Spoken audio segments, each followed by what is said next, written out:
चलिए स्टार्ट करें। कुछ छोटी छोटी खबरें हैं, उन पे फोकस करिएगा। आजकल अफ्रीका में खास तौर पे कांगो में एक इबोला वायरस बड़ी चर्चा में है। लक्षण तो उसके कुछ कुछ प्लेग जैसे ही हैं, हाई फीवर, वोमिटिंग, इस तरीके के, लेकिन डेथ रेट बहुत ज़्यादा है।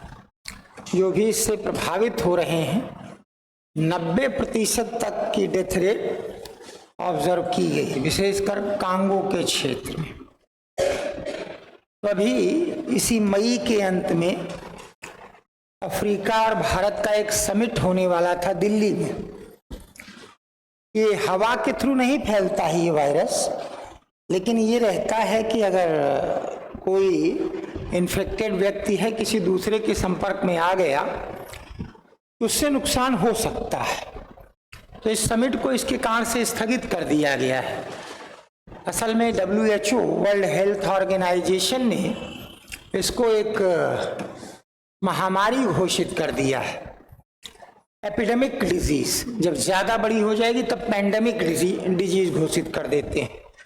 उस स्थिति में अभी एक बड़ी चिंता की बात ये हो गई है कि इसका कोई टीका, वैक्सीन या आज तक बना नहीं है। अगर इससे कोई प्रभावित हो जाता है तो बहुत ज़्यादा दिक्कत आ जाएगी।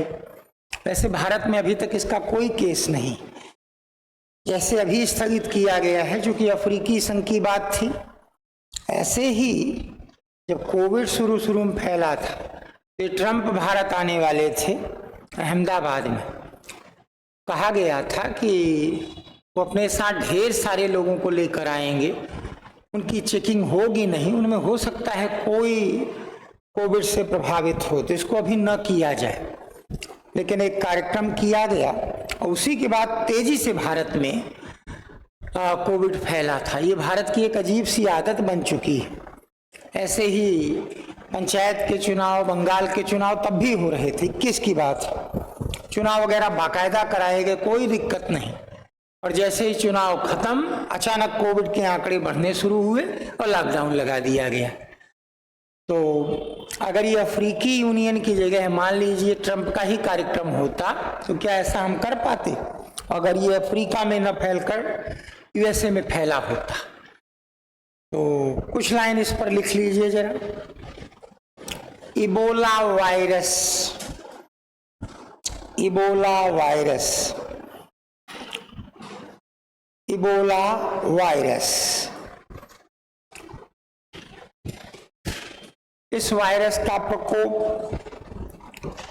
फिलहाल अफ्रीका में देखा जा रहा है।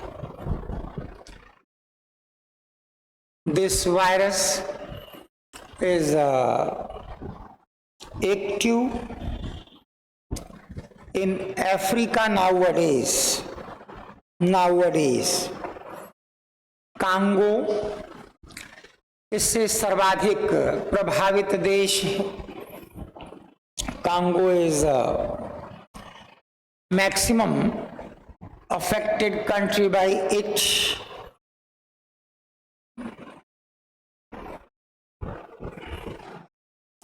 यह फिलोवाइलस परिवार का सदस्य है। It is member of filovirus virus family, जिससे हेमोरेजिक फीवर नामक गंभीर बीमारी फैलती है, through which severe disease haemorrhagic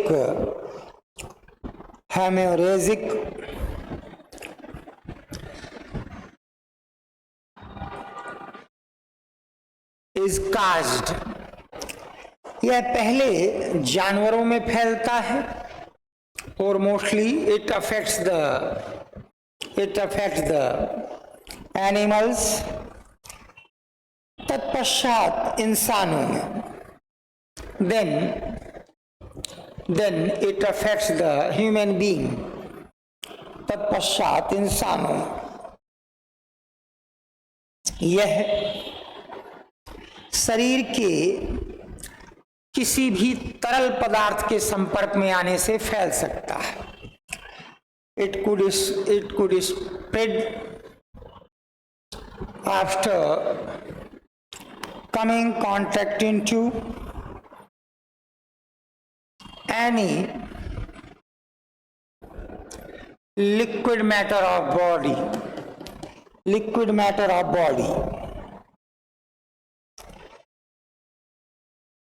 इसके शुरुआती लक्षण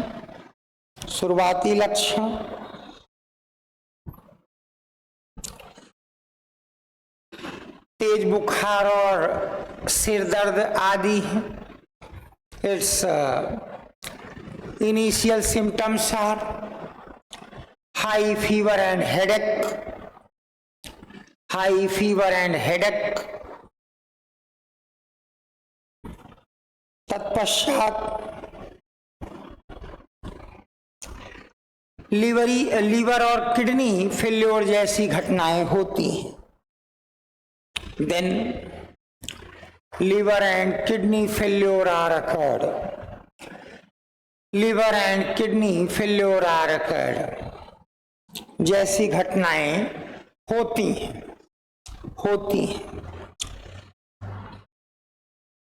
90% तक संक्रमित व्यक्तियों की मृत्यु हो जाती है। Death rate is up to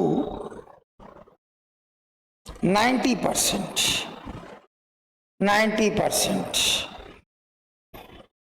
इसे WHO द्वारा पब्लिक हेल्थ इमरजेंसी घोषित कर दिया गया है। It is declared public health emergency by WHO द्वारा पब्लिक हेल्थ इमरजेंसी घोषित कर दिया गया है।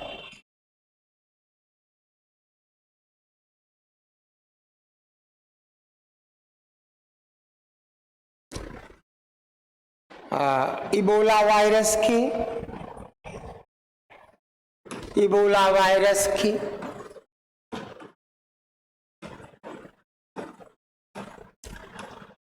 बुंडी बुग्यो स्ट्रेन के कारण, कई प्रकार के वायरस होते हैं ना, बुंडी बुग्यो स्ट्रेन के कारण इस बार की महामारी सामने आई है। This time epidemic disease is caused by Bundibugyo strain of Ebola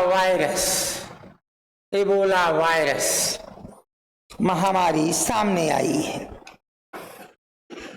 इसके लिए कोई भी दवा या वैक्सीन उपलब्ध नहीं है। नो मेडिसिन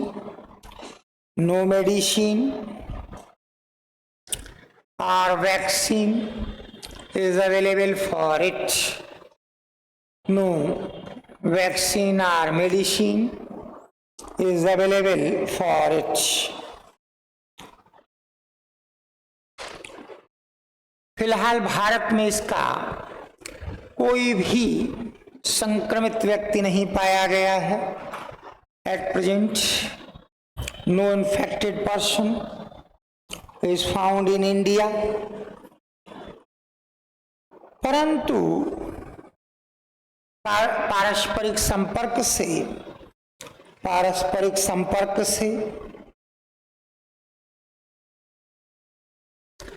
यह किसी में भी फैल सकता है। But it could affect to anyone due to mutual interaction.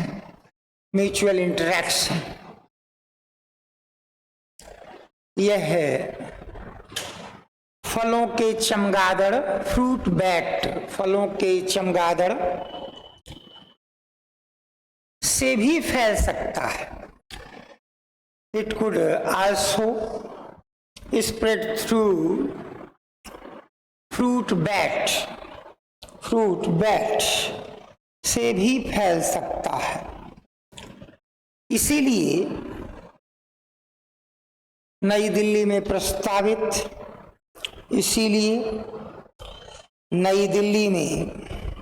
प्रस्तावित भारत अफ्रीका शिखर सम्मेलन स्थगित कर दिया गया है। भारत अफ्रीका शिखर सम्मेलन स्थगित कर दिया गया। It is why India Africa summit proposed at New Delhi is postponed. अगली चीज भी कोई अच्छी नहीं है। अब इसको पहले समझिएगा। हम जानते हैं जो हमारा हिमाचल या लिटिल हिमालय या मध्य हिमालय है, जम्मू कश्मीर, हिमाचल प्रदेश, उसी प्रकार से उत्तराखंड, फिर नेपाल, अरुणाचल, इन सभी में फैला हुआ है। यहाँ घास के बहुत अच्छे मैदान पाए जाते हैं, जिनको हम बुग्याल बोलते हैं। लोग बड़ी मात्रा में जाते हैं यहाँ, और इन ग्रासलैंड पर आप जानते हैं अच्छा खासा टूरिज्म होता है। इनको कहीं कहीं जो है मर्ग बोलते हैं, पश्चिमी साइड में, खासतौर पे कश्मीर के इलाके में। इस समय वहाँ टूरिज्म बहुत ज़्यादा है। गुलमर्ग, खिलनमर्ग, सोनमर्ग, ये टूरिज्म के लिए जाने जाते हैं। इन्हीं घास पे बर्फ जम जाती है। अब अप्रैल मई में अगर बर्फ जम जाए तो वहाँ टूरिज्म बहुत बढ़ जाता है। ये तो अच्छी बात है कि ये सब चीज़ें हमारे पास हैं। खतरा किस बात का है? अब एक बड़ा जहरीला पौधा, ये सब लोग अच्छे तरीके से 2 प्रकार के रजिस्टर रखा करें। एक ये 6-6, 8-8 महीने वाले, साल खत्म उनका महत्व खत्म, और दूसरा एक स्थायी रूप से जिनका महत्व होता है, वो साल 2 साल 4 साल 6 साल तक लगातार काम आते हैं। ये पौधा अब देखने में तो ठीक ही लग रहा है। यह चाइनीज स्टेलेरा, देखने में तो एकदम ऐसा नहीं लग रहा है कि कोई खतरनाक जो है प्रभाव होगा। ये इस बुग्याल में तेजी से बढ़ रहा है, तेजी से, और ये अगल बगल की सारी घास नष्ट कर देगा। घास नष्ट तो अब ये तपने लगेगा इलाका। इसके अलावा ये घास ही तो इन पशुओं का आहार है। अब वो पशु का क्या खाएंगे, और अगर गलती से इसको खा लिया तब तो डेथ तय है।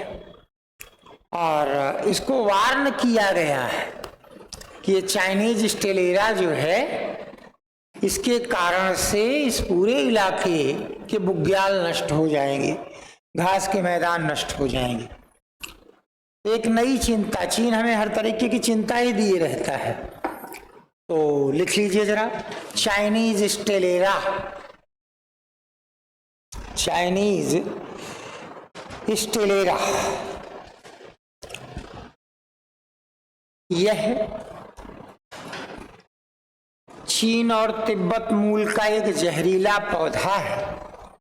It is a toxic plant of Chinese and Tibetan origin. एक जहरीला पौधा है, जहरीला पौधा है जो मध्य हिमालय के बुग्याल में तेजी से पनप रहा है, जो मध्य हिमालय के बुग्याल में तेजी से पनप रहा है, which is growing rapidly in bugyal of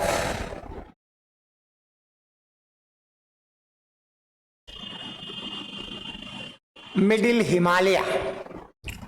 मध्य हिमालय को J&K में पीर पंजाल, हिमाचल में धौलाधर, उत्तराखंड में नागा टिब्बा कहा जाता है। Middle Himalaya is known as Pir Panjal in J&K, Dhauladhar in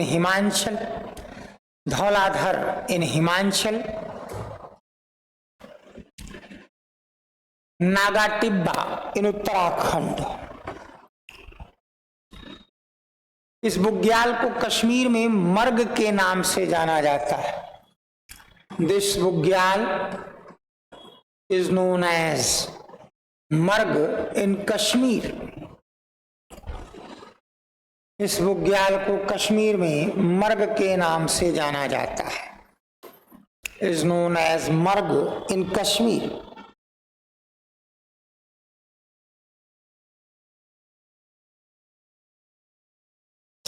Chinese स्टेलेरा एक जहरीला पौधा है। Chinese Stellera is toxic plant जो घास और जानवर दोनों के लिए नुकसानदायक है।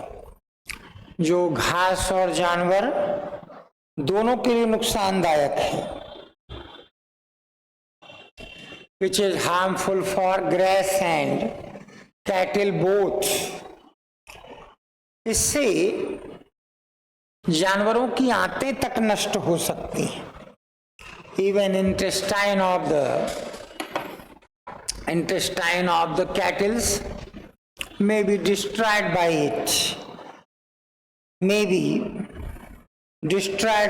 it।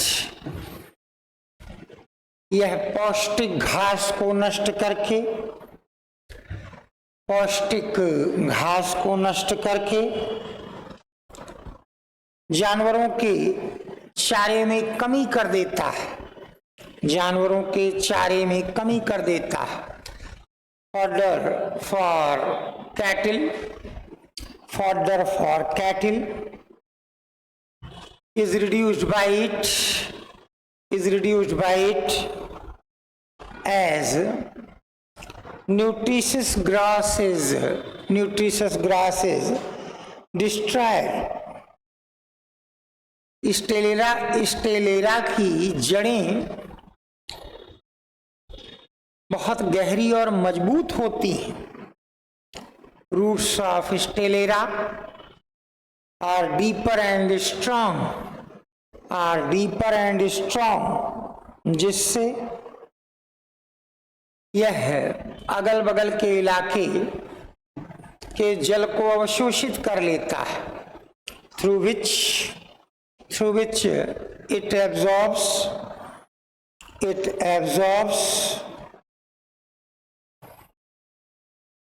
water of surrounding area।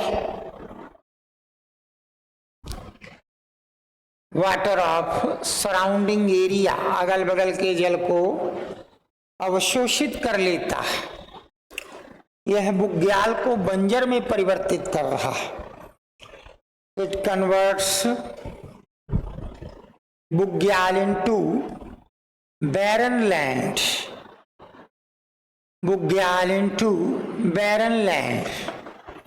बुग्याल को बंजर में परिवर्तित कर रहा है। चाइनीज स्टेलेरा को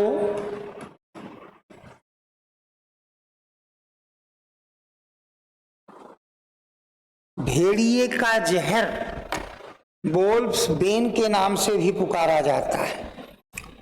चाइनीज स्टेलेरा को भेड़िए का जहर वोल्फ्स बेन के नाम से भी पुकारा जाता है। Chinese Stellera is also known as wolf's bane, भेड़िए का जहर। बस भारत ने एक और रॉकेट लॉन्चर बनाया है, इसको सूर्यास्त कहते हैं। अभी तक आपका जो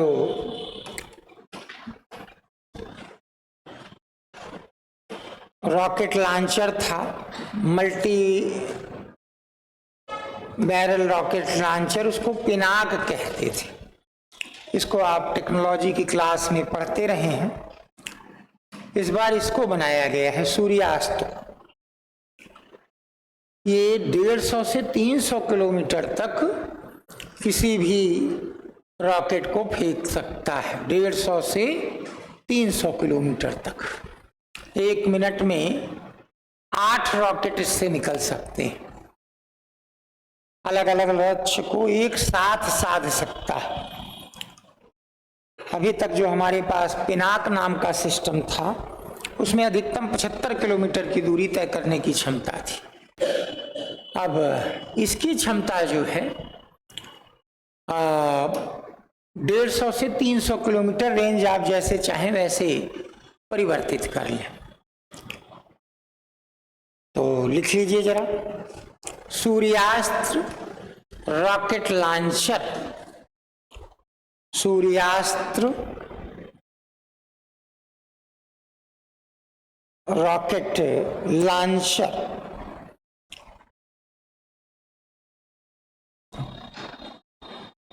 यह भारत द्वारा निर्मित लंबी दूरी का रॉकेट लॉन्चर है। It is indigenous long range rocket launcher,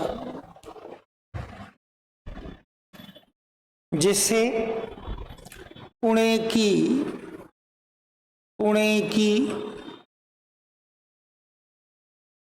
निबे limited ने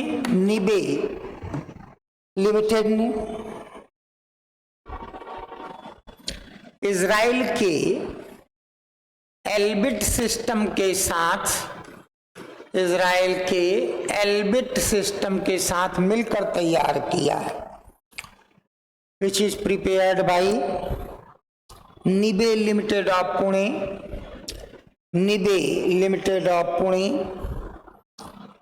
in collaboration of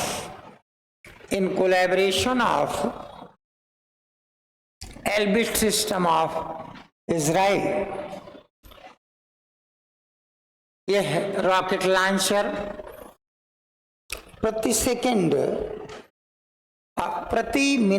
प्रति मिनट 8 रॉकेट दाग सकता है।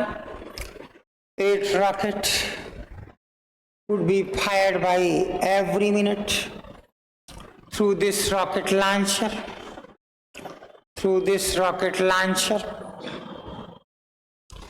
तथा 150 से 300 किलोमीटर की दूरी तय कर सकता है। 150 से 300 किलोमीटर की दूरी तय कर सकता है। And it could cover 150 to 300 km distance। 300 km distance. यह शूट एंड स्कूट फायर करेगा, तुरंत अपने स्थान से हट जाएगा, इस पर पलटवार नहीं हो सकता है। यह शूट एंड स्कूट टेक्नोलॉजी पर आधारित है। It is based on shoot and scoot technology, अर्थात फायर करने के बाद यह अपने स्थान से हट जाता है। फायर करने के बाद यह अपने स्थान से हट जाता है। It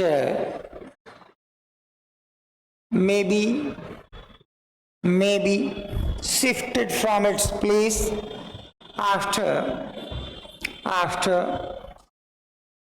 firing।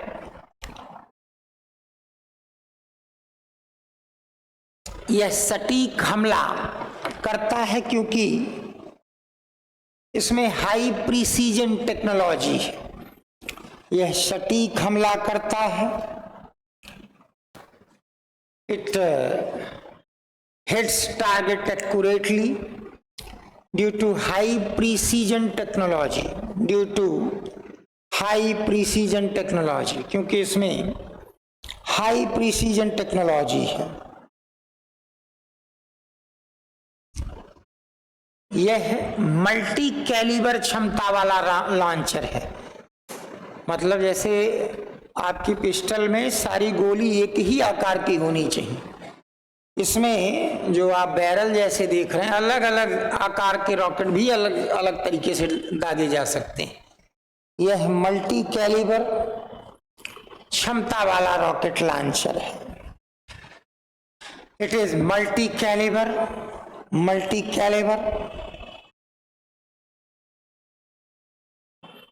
रॉकेट लॉन्चर, अर्थात अलग अलग आकार के,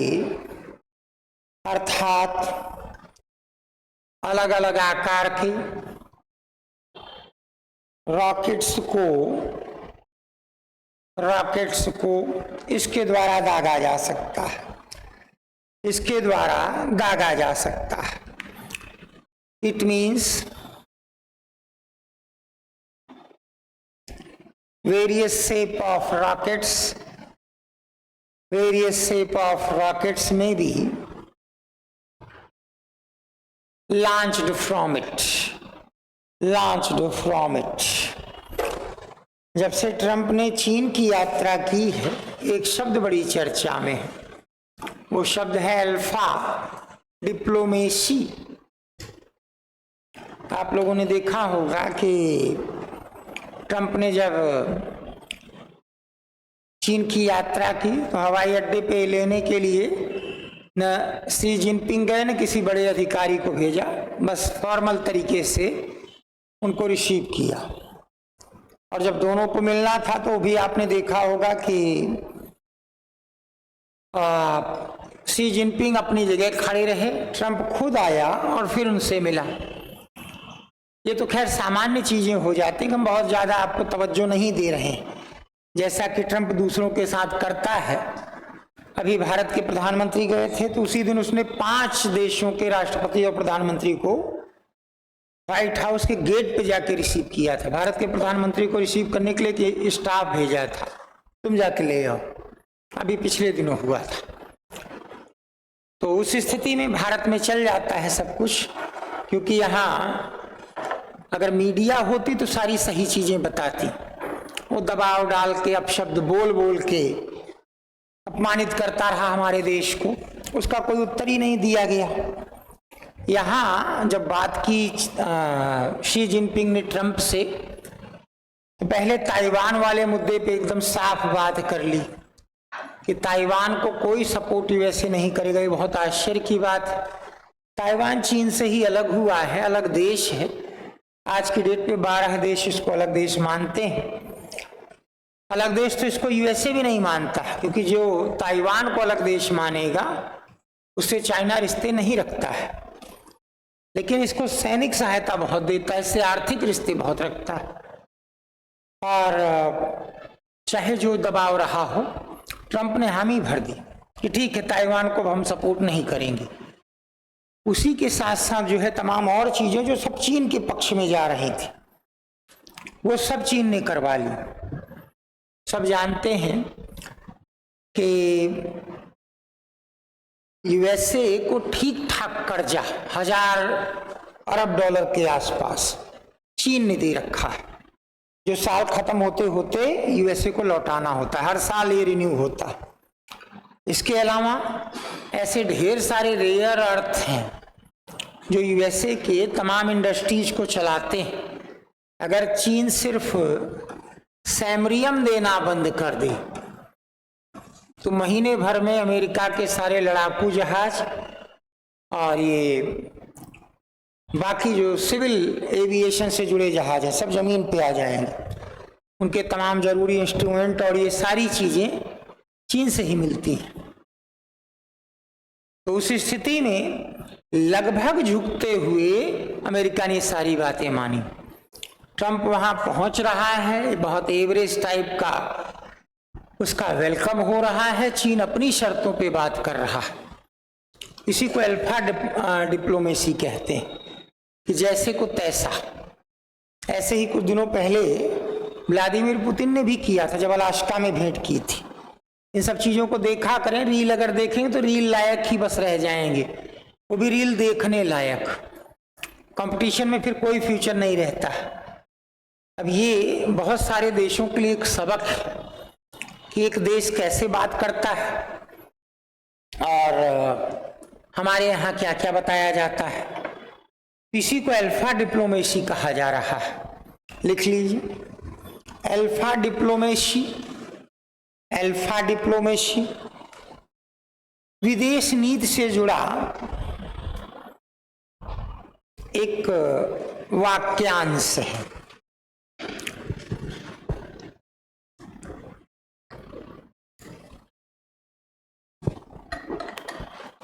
Alpha diplomacy is a phrase related to foreign policy. Related to foreign policy, विदेश नीति से जुड़ा एक वाक्यांश है। इसे जैसे को तैसा भी कहा जा रहा है। It is also known as tit for tat. tit for tat, जैसे को तैसा भी कहा जा रहा है। जब कोई देश किसी देश के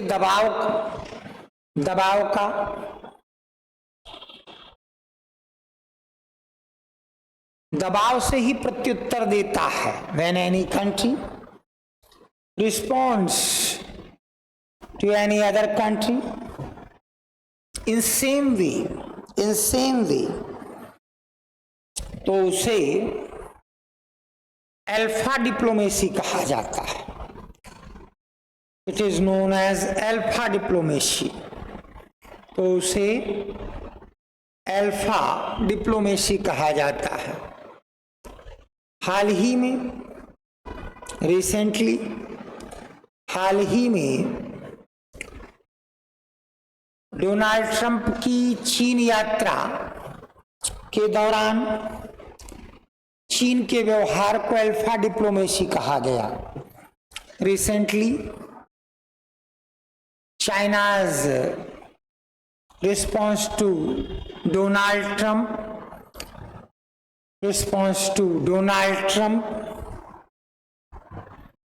during Trump's visit to China was considered as alpha diplomacy.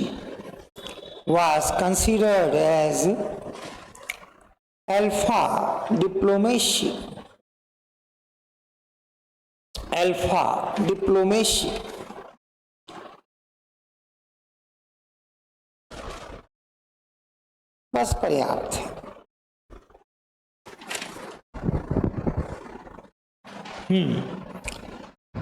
थोड़ा देख लें,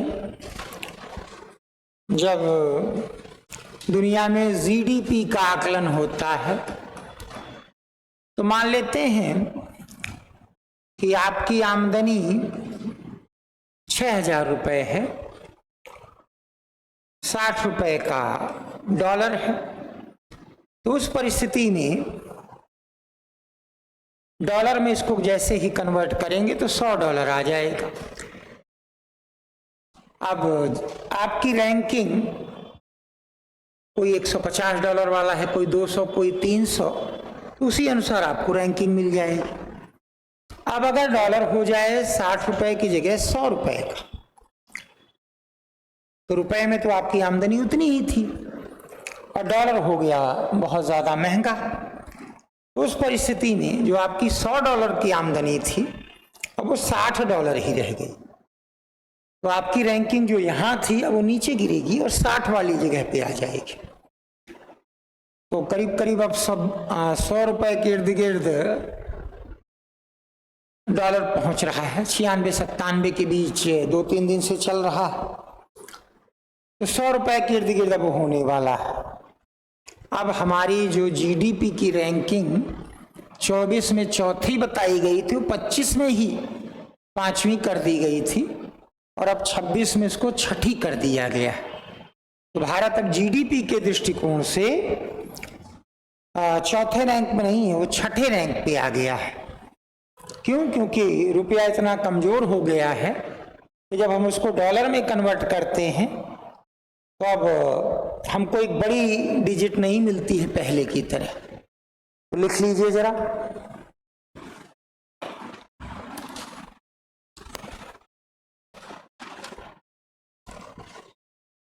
डॉलर की तुलना में रुपए के मूल्य में गिरावट से, रुपए के मूल्य में गिरावट से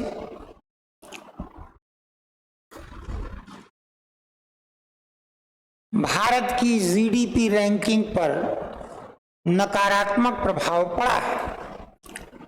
GDP ranking of India is negatively affected as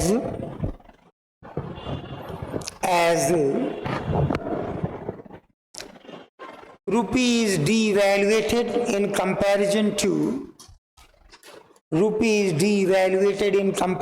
to dollar. World Economic Outlook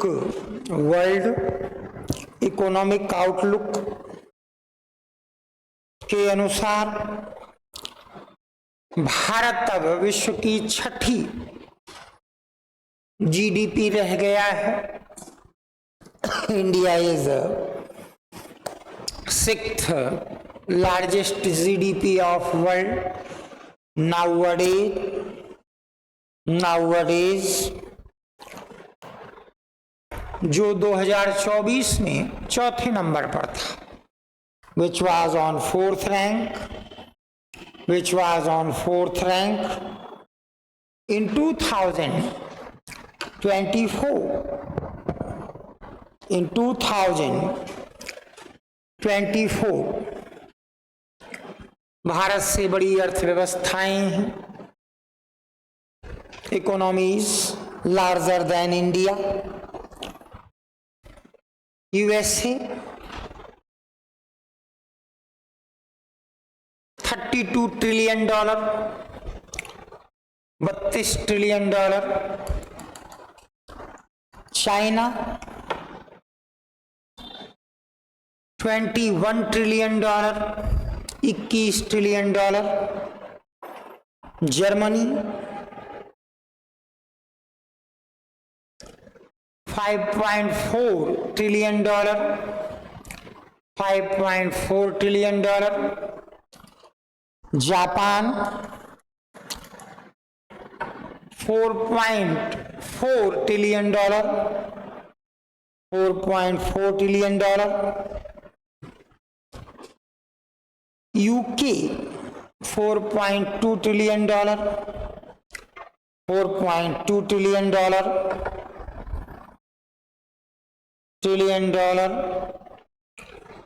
India 4.1 trillion dollar, India 4.1 trillion dollar. France, Italy, रूस और ब्राजील अन्य बड़ी अर्थव्यवस्थाएं हैं। फ्रांस, इटली, रूस और Brazil, Russia and Brazil are other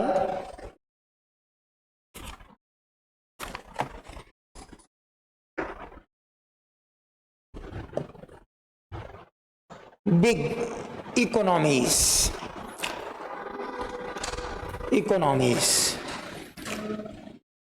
थोड़ा सा ध्यान से देख लीजिए अगली चीज को। राज्यसभा में 12 सदस्य राष्ट्रपति मनोनीत करते हैं। अब चूंकि वैसे कुछ क्वेश्चन बनते नहीं, कभी कभी इन्हीं के नाम पूछ लेते हैं, कभी नियम से हर 4 साल पर 2 साल पे 4 लोगों को इस लिस्ट में जोड़ना चाहिए। पिछले 4 रिटायर हो गए, नए 4 आ गए, पिछले 4 रिटायर, नए 4। तो पीसीएस में पिछली बार अभी हाल ही में राज्यसभा में किनको किनको मनोनीत किया गया, ऐसे कुछ नाम दे दिए गए। तो ये बड़ी अजीब सी बात है, अब इसको भी तैयार करना पड़ेगा। तो देख लीजिए जरा।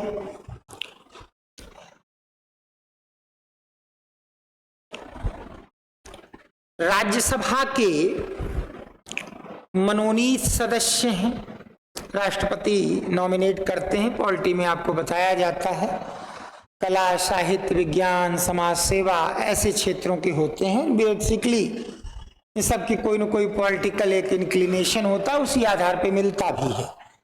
तो जब ये लोग नॉमिनेट किए गए, वो ईयर ब्रैकेट में जरूर लिख लीजिएगा, क्योंकि हकीकत में तो सिर्फ एक व्यक्ति को अभी इस साल किया गया है, शेष पिछले साल के अंत में कुछ किए गए, बाकी लोग और पहले किए गए। लिख लीजिए जरा। वीरेंद्र हेगड़े, ब्रैकेट में 2022, 6 साल का कार्यकाल होता, यानी 28 में ये रिटायर हो जाएंगे। वीरेंद्र हेगड़े 2022। इलैया राजा 2022। विजेंद्र प्रसाद 2022। पीटी उषा 2022।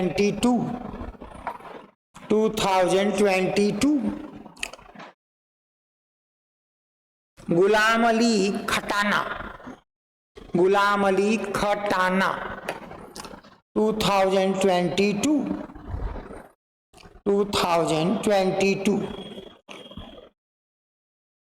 सतनाम सिंह संधू 2024। सुधा मूर्ति, नारायण मूर्ति की वाइफ है, 2024। जो पूछा गया था पीसीएस में, ये अब जो नाम आप लिखेंगे उनके विषय में था, और नाम सुधा मूर्ति का भी रख दिया गया था कि इनमें से कौन कौन से व्यक्ति राज्यसभा में मनोनीत किए गए हैं पिछले दिनों। सुधा मूर्ति पहले ही हो चुकी थी, तो उन्हीं का नाम हटना था, तो आप लिख डालिए। मीनाक्षी जैन 2025।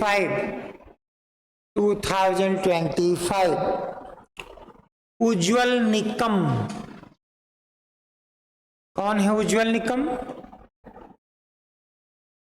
उज्ज्वल निकम कौन है? बड़ी अजीब बात है भाई, जब बहुत खतरनाक किस्म के लोग पकड़े जाते हैं, टेररिस्ट वगैरह, तो अगर आप लोग ये नहीं नाम जान रहे हैं तो इसका मतलब कोई अखबार कभी नहीं पढ़ता। मैं पहले भी बता चुका हूं कि बिना अखबार पढ़े अपने 25% स्कोर सीधे घटा लीजिएगा। अब 150 में पीसीएस में आप 140 कर रहे हैं तो भले हो जाए, और अगर 25% सीधे घटता। उज्ज्वल निकम जो है, जितने भी आतंकी वगैरह पकड़े जाते हैं तो उनको सजा दिलाने की जिम्मेदारी इन्हीं की होती है।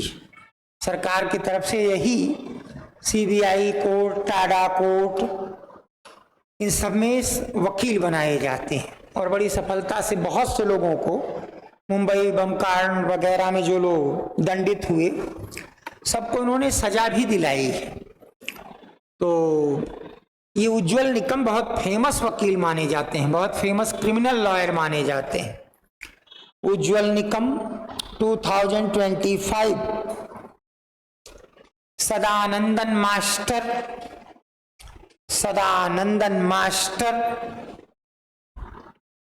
2025। हर्षवर्धन श्रृंगला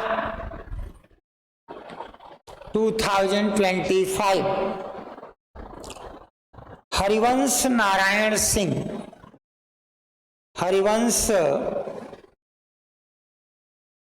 नारायण सिंह 2026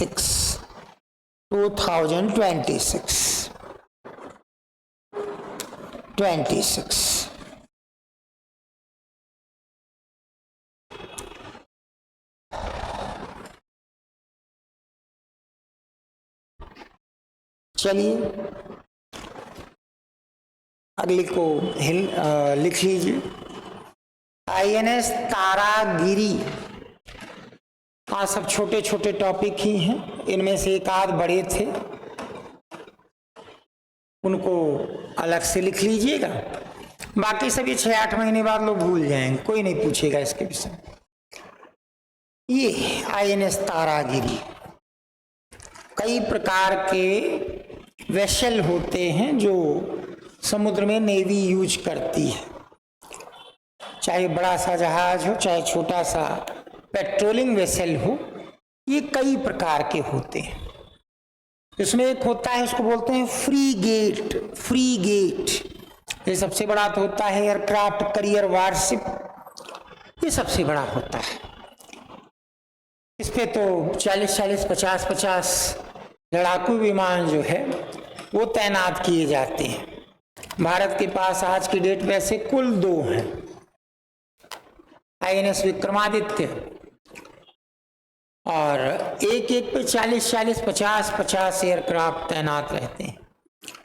जब भी कोई चुनौती मिलती है तो इस छोटे से रनवे पे उड़कर यही जाते हैं, उसको टैकल करते हैं।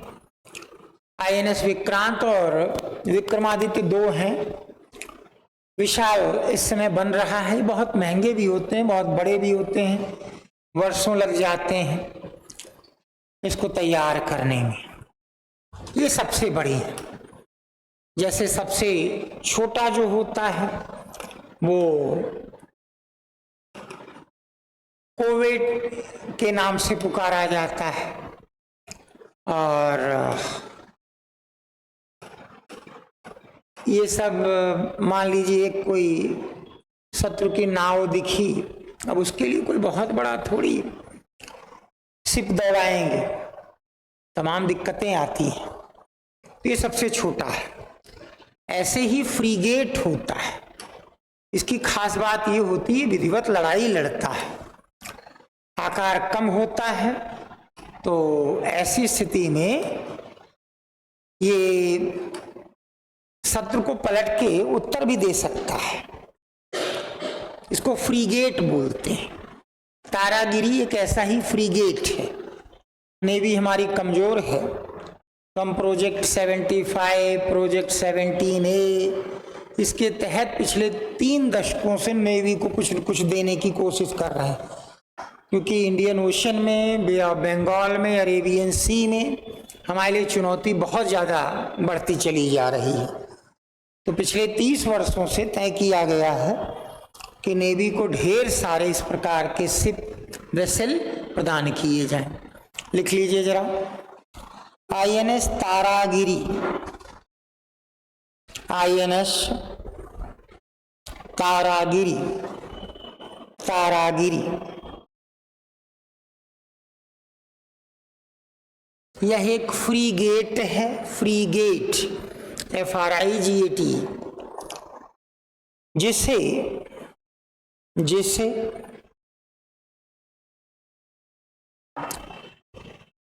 भारतीय नौसेना में विशाखापत्तनम में शामिल किया गया, Andhra, which was introduced into Indian Navy at Visakhapatnam, जिसे भारतीय नौसेना में विशाखापत्तनम में शामिल किया गया,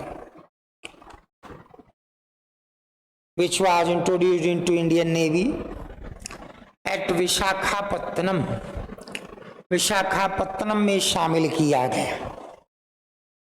इसका निर्माण Mazagon dock ship builders limited, ये मुंबई में है, इसका निर्माण Majhgaon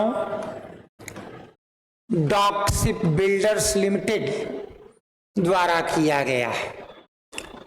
it is manufactured by it is manufactured by Mazagon dock ship builders limited द्वारा किया गया है।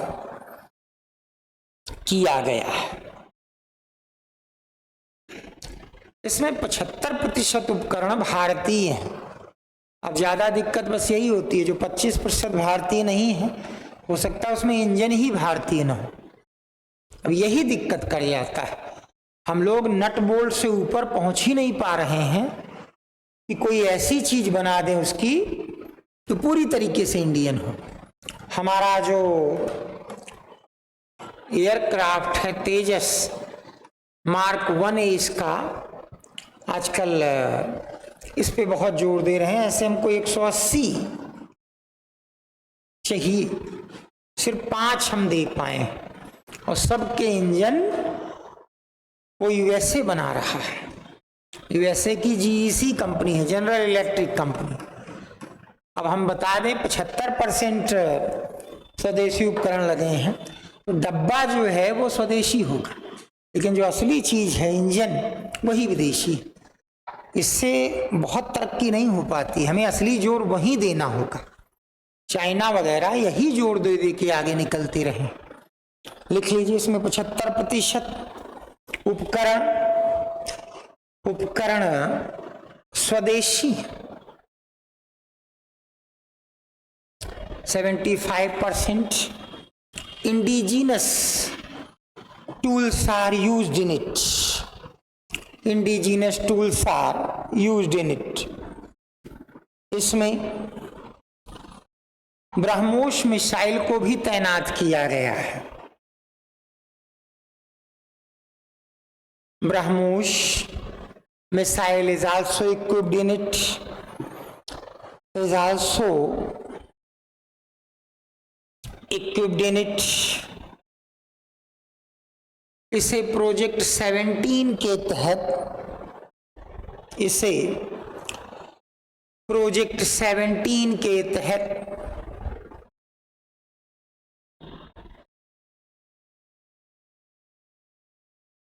भारतीय नौसेना में शामिल किया गया। It is introduced into Indian navy. Indian navy in auspices of Project 17, in auspices of Project 17। सेना में न तो रैंक रिटायर होती है, कोई भी व्यक्ति रिटायर होके भी मेजर जनरल ब्रैकेट में रिटायर्ड लिख के अपना नाम लिख सकता है, इसको बुरा नहीं माना जाता, रैंक रिटायर नहीं की जाती। और न सेना का कोई इक्विपमेंट, कोई हथियार, कोई वेसल ये रिटायर किया जाता है। तो नेवी की तो खास आदत है, एक अगर वारशिप उसने रिटायर किया तो उसी नाम से दूसरा नया वारशिप वो फिर से कमीशनिंग कर देता है। कमीशनिंग मतलब उसको शामिल कर देता है। इसी नाम से ऑलरेडी 1980 में एक फ्रिगेट तैयार किया गया था, उसने अपनी सेवाएं दी, रिटायर हो गया, अब उसी की जगह इसको रख दिया गया। लिख लीजिए फ्रिगेट। फ्रिगेट एक ऐसा लड़ाकू जहाज है जो तेज गति से हमले के लिए जाना जाता है, जो तेज गति से हमले के लिए जाना जाता है। Frigate is such vessel which is known for rapid attack। इसका प्रयोग अक्सर समुद्री डाकुओं के खिलाफ किया जाता है। Oftenly it is used against pirates। It is used against pirates। समुद्री डाकुओं के खिलाफ किया जाता है, पायरेट्स। अभी पिछले दिनों हमारे पड़ोसी म्यांमार में चुनाव हुए, तो म्यांमार में सेना बड़ी मजबूत है, ढंग से सेना ही चलाती है उस देश को। चुनाव ऐसे कराए कि वहां के जो सबसे लोकप्रिय नेता हैं, जब एकदम फ्री एंड फेयर चुनाव हुए थे तो जीती भी थी। बाद में सेना ने उनका तख्ता पलट दिया। आंग सान सू की उनका नाम है। उनके पिता उस देश के फादर ऑफ नेशन रहे हैं। आंग सान उस देश को आजाद कराने में अंग्रेजों से उनकी महत्वपूर्ण भूमिका रही, लेकिन सेना ने बाद में वहां सत्ता पे कब्जा कर लिया। इन पे तमाम आरोप लगा दिए कि इन्होंने एक विदेशी से शादी की है, तो ऐसे व्यक्ति को ऐसा कानून बना दिया कि ऐसे व्यक्ति को हम कोई सत्ता नहीं दे सकते, तो इनको तो खुद बाहर कर दिया। पिछला वाला चुनाव जब कराया था, इसके बावजूद कि ये राष्ट्रपति प्रधानमंत्री नहीं बन सकती, इनकी पार्टी को बहुमत मिल गया था। इन्होंने अपने विश्वस्त व्यक्ति को नियुक्त किया, उसको भी टर्मिनेट कर दिया। सेना ने सीधे सत्ता ले ली।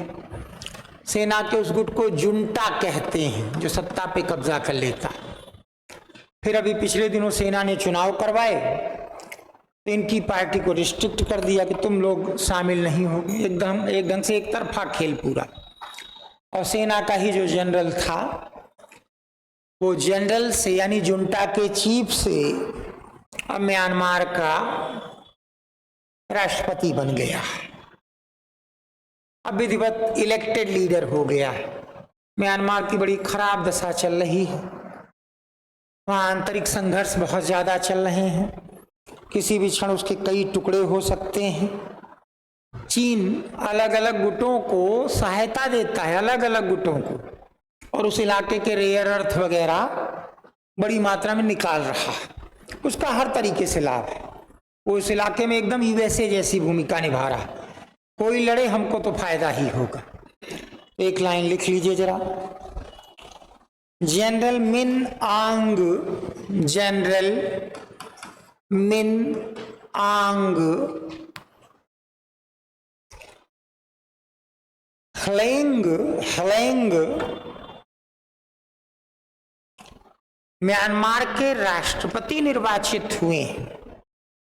General Min Aung Hlaing is elected president of Myanmar. President of Myanmar राष्ट्रपति निर्वाचित हुए।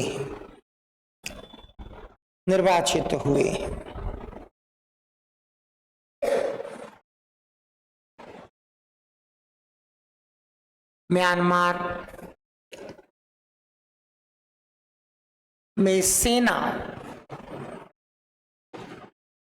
का सत्ता पर गहरा प्रभाव है। म्यांमार इज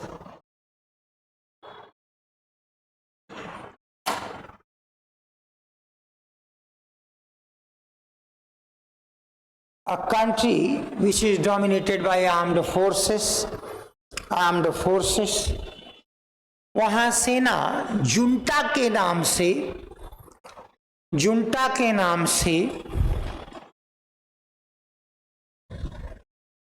अक्सर शासन अपने हाथ में ले लेती है।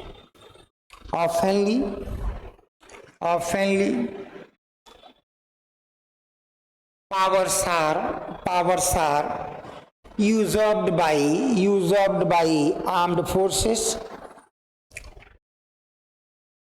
in the name of junta। वहां की संसद में सेना के अधिकारियों को जगह दी जाती है। Officers of army are nominated in Parliament of Myanmar।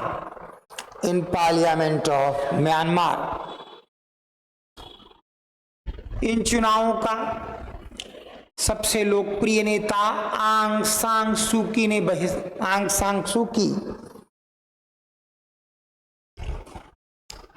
ने बहिष्कार किया था। आंग सान सू की, the most popular leader, was not allowed to participate in this election। was not allowed to participate in this election. बहिष्कार किया था, तैयार करिए।